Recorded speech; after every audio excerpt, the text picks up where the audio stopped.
Hello, welcome back to Access at E3. Holly and I are very, very, very excited, as is all of the internet actually, about the Final Fantasy VII PS4 Remake. Yes. So we decided to have a little talk because we've been talking about it all day. Well, pretty much all day anyway. We're big Final Fantasy fans. Basically just a little talk about 7 things we would like to see in the Final Fantasy VII PS4 Remake. And you've got the first one, Holly. Okay, I'm a massive fan of a show called RuPaul's Drag Race, which is basically like America's Next Top Model for drag queens. So we're talking about... This is the wrong video. No, it's not, because I cannot wait to see the Honeybee Inn on PS4, because that is probably one of the greatest moments in Final Fantasy That will be really history. interesting to see what happens there, old Don Corneo. I can't wait to see all the little honeybee costumes and the amount of cosplayers that are going to want to make honeybee costumes when they're not all kind of, you know, square and angular, and we can actually see what they look like. My lasting memory from that scene is dressing Cloud perfectly as a lady, and Don Corneo asking him if he has someone special in his life, and one of the options you can pick is yes, his name is Barrett. Yeah. No, that bit absolutely has to be remastered, if not just to get high definition cross-dressing, which is basically what I want in my life. Well, that is interesting. I'm going to do a serious one now, proper one. The Gold Saucer. Now, we've seen the Gold Saucer recently in Final Fantasy XIV. Yeah, we both play Final Fantasy XIV. Which was really cool. Yeah, no, in the Gold Saucer, it's stunning. I guess maybe it's what they would have loved to have been able to do with 7. It's got the actual Gold Saucer music in it. But I would like to see an even better Gold Saucer in the Final Fantasy VII one PS4 up the Remake. Gold Saucer. Just the ultimate Gold Saucer.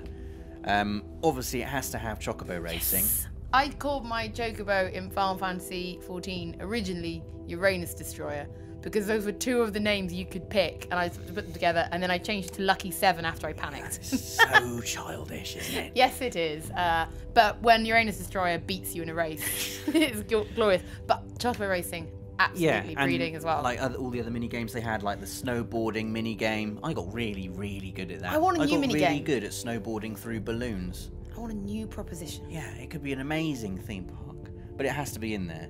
I mean, it has. I want to see their vision, what they always wanted it to look like. Yeah, first-person roller coaster, amazing firework displays, beautiful. What's next on the list? This one's actually yours as well. Yeah. I would like to see, and I know this is asking a lot, Square Enix, but if you can do this, it'd be really good, is the whole world of Final Fantasy VII to scale, fully open world. That's a massive deal, because obviously open world maps have always been in Final Fantasy games. Yeah, but it was an overworld map, wasn't it? It was an overworld world map for Final Fantasy VII, so everything, as soon as you go outside, everything is shrunk down in miniature. But imagine just walking out of Midgar. Imagine if Midgar was open. I mean, a bit like, I guess, what 15 started to do with, like, Episode Dusk and stuff like that. You walk out of Midgar, and Midgar's just towering above you, and you just walk away from it, and you walk over to the little village of Calm, which is the first place you go to. What about Midgar. then, instead of having random encounters, having the monsters on the world map, like you kind of do again in 15. Yeah. And in 14 as well, but I guess because it's the MMO, it doesn't quite count. Yeah, because then that would get rid of random battles as well. Same for Lightning Returns as well, which I really, really enjoy, just putting that out there. But yeah, I'd like to see if you're going to go the full way, stick the monsters out on the field as well, and really have this populated open world, not just that, that overview that we see.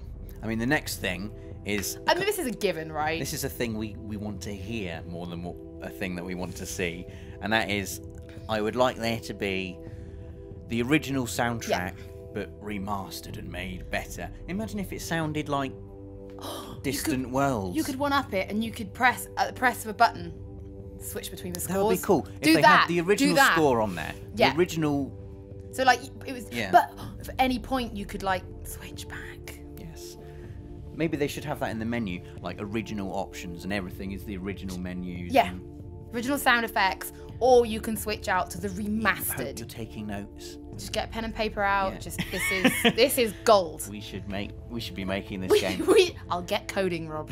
Good. What's the next point? This is one of yours. Yeah, this is really daft. Actually, it's because one of our Access members mentioned this when we were talking about Final Fantasy VII in one of our previous videos.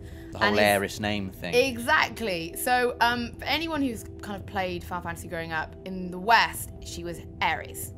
That's how it was spelt in the game. There's some things with the pronunciation, but it's Aries. Japan, it's always been Aerith, and no one's ever been sure if it was a conscious decision or a translation mistake. So as silly as this sounds, I would like to know if they're going to call her Aries or Aerith. In the Western versions of Kingdom Hearts, she was called Aerith. Yes. Her original traditional name. So, but I believe in the PC version of Final Fantasy VII, she's Aries in game, but Aerith in like the character descriptions on the website. It's just one of those old fan things. It would just be interesting to see what they go with. It will be cool. What's next? We touched on it a little bit when we were talking about monsters just roaming the world. But, and I know this is probably going to sound quite controversial, I can't actually believe these words are about to come out of my mouth, being such a massive fan of the original Final Fantasy VII, but I would like to see a more modernised combat system, because everyone has this kind of nostalgia tinted explain what you mean to me, because when you say modern Final Fantasy combat, I loved Lightning Returns combat.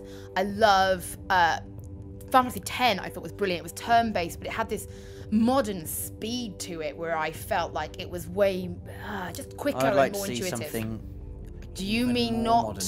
ATB gauge? Real time. Real time? Maybe real time. I don't know if I'm ready. I still love turn-based. If they're going to modernise Final Fantasy VII, like go the whole way, then modernise it. Make it, you know, still have that. Materia has to be in there, obviously. Yeah, you have to, because that, I mean, the Materia Junction magic systems of all of them are absolutely fundamentally key to every Final Fantasy game. But I don't want there to be random battles. I would like it to be open and an open world, and for monsters to be roaming around, and for there to be no transition between exploring and fighting.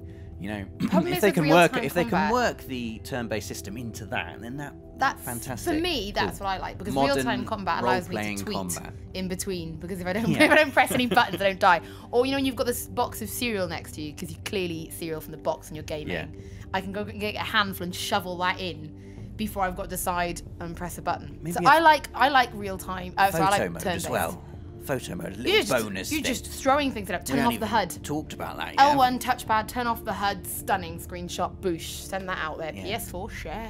What's the actual 7th point? Because we just made that one. The actual 7th point is I cannot wait to see what the summons and limit breaks will be like. I am the biggest Shiva fan, especially Sassy 10 Shiva with that. That is for days. I can't wait to see some of the summons. Slight spoilers for Final Fantasy 15 Episode Duskai if you've not played that game. Yes. At the end, it's this, right. You summon Ramu, and it's when I saw it. I mean, the phrase jaw-dropping gets bandied about quite a lot. You did this on a Friday feature. Which one was it? There's one of Friday features where we were comparing the way graphics have come from PS1 to PS4, and you compared Final Fantasy VII Ramu to Final Fantasy 15 Ramu, and it's just Shiva. I can't wait to see that ice. Alexandra.